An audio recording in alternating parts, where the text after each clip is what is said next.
Alright, what I got here is a special report. Today is March 3rd, 2008. The website is harrythomas.info. I wanted to get into this because I've been meaning to get to it, but haven't been able to up till now. I want to talk about this company here. It's based in St. Louis, Missouri. Somark Innovations. Now they've come up with something that is supposedly on the cutting edge of RFID, radio frequency identification. They've come up with a way to use RFID technology on livestock using a tattoo, a chipless, antennaless tattoo RFID. It says Somark Innovations, a biotech startup, has developed a chipless and antennaless asset identification and tracking system for animals and even food. Now, the animal stuff I've already known about, but food?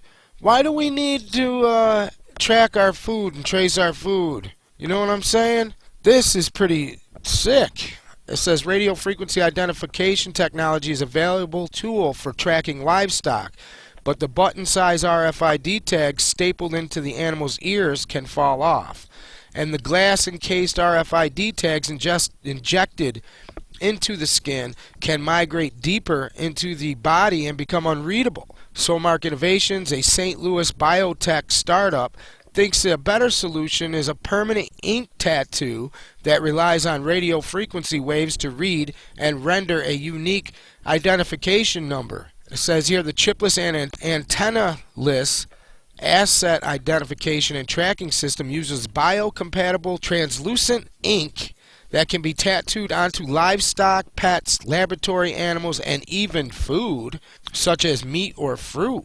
The tattoo is applied using a micro needle, which is actually a geometric array of many tiny needles, with each tattoo made up of a unique pattern, almost like an RFID tattoo fingerprint. Now, I never could understand, is tracking and identifying livestock and all this, is this really a problem? I don't remember ever seeing, stray livestock all over the place. I'm sure that, it happens, and I'm sure, farmers, they need to keep track of their animals and stuff. But food? Food? Meat? Food? You're going to have a tattoo in your food? And, what kind of tests have they done on this ink, this translucent ink? This has gone mad. It says the tattoo is applied at some layer of your skin, as you do if you wanted to get a tattoo that says "I love Mom." I don't think these animals need a tattoo. I don't understand. This is really weird.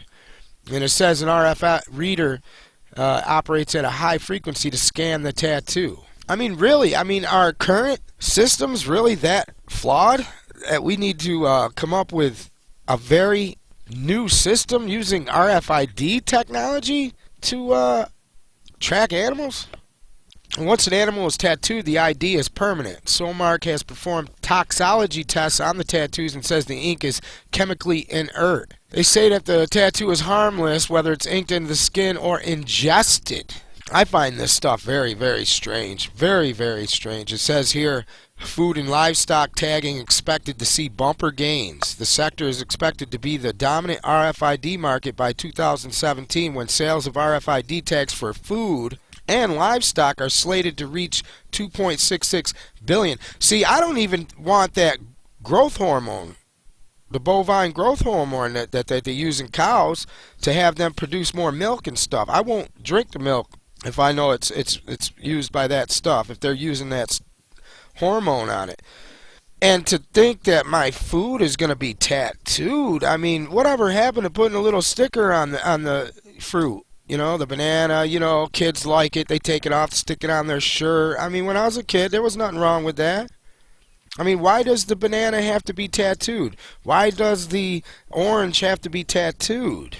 I don't understand any of this. Why does it have to be read by a reader? Are you going to have problems with walk-away oranges and bananas? I say this is implementation trying to get ready to tag the real herd, which is the humans. Says here, as a result of government programs and mandates, RFID technology for tracking animals and food has been marching forward throughout the various regions of the world. Why is the government mandating these programs? You think it's because they're really concerned about a stray cow or a stray goat or a stray banana? I don't think so. I think they're worried more about stray humans. Humans that just aren't walking in line like they want. You know what I mean? You know, the few that separate from the herd, kind of think for themselves. Maybe even try to alert the herd of tyranny and slavery. I think that's more what the government is worried about here. You know, and they're funding this with your money. Your money. Says here, for farming, food, and animals, worldwide sales of RFID tags will rise from 233 million in 2007 to 2.93 billion in 2017. How do they know that they will rise? You know how they know they will rise? Because they're going to force you to pay for it. That's why. Just like they force you to pay for every other bureaucracy gone mad. This is big government out of control. 2 years ago, most people in the industry thought the story was about United States and Walmart and UHF. They're all wrong on all counts. In fact, Peter Harrop maintains that the growth is taking place outside of the United States. And from what I understand, China is one of the biggest users of RFID technology. And that is because that they've put it already in their national ID, which is already getting laid out here in the United States. And you could see that with this article, Washington driver's license is doubling as a North American passport.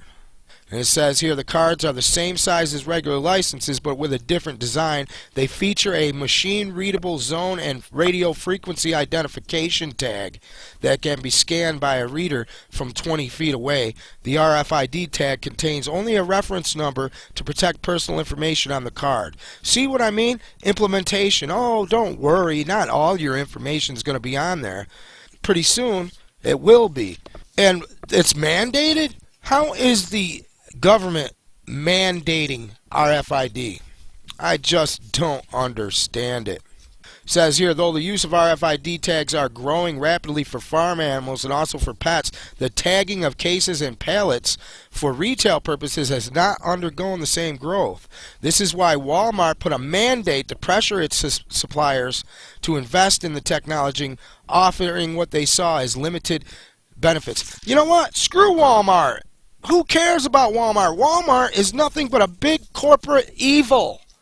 Alright, and they're going to mandate to you? Who the hell is Walmart? Who the hell is Walmart to do this? And who is the government to be mandating to you that pretty soon you're going to have to invest in this technology and have all your livestock tagged as part of a mandated government program? I mean, is that what you want? Is that what you want? I mean, and eventually, with all this threat of terrorism everywhere, they're going to mandate that you get the tattoo, huh? That you get the mark of the beast. Don't you see what's going on here? I wouldn't participate in any of these programs if I was a farmer. I certainly wouldn't be tagging or tattooing my darn animals or my pets, and I certainly don't want it in my damn food. So, I just wanted to get this information out because I just think it's a gross injustice. And to make taxpayers pay for it, you know, they're following the Chinese model. And you better watch out what happens over there in China, because it's soon going to become the world model for world government. I want to thank you for listening to the special report. And together we will make a difference against this madness.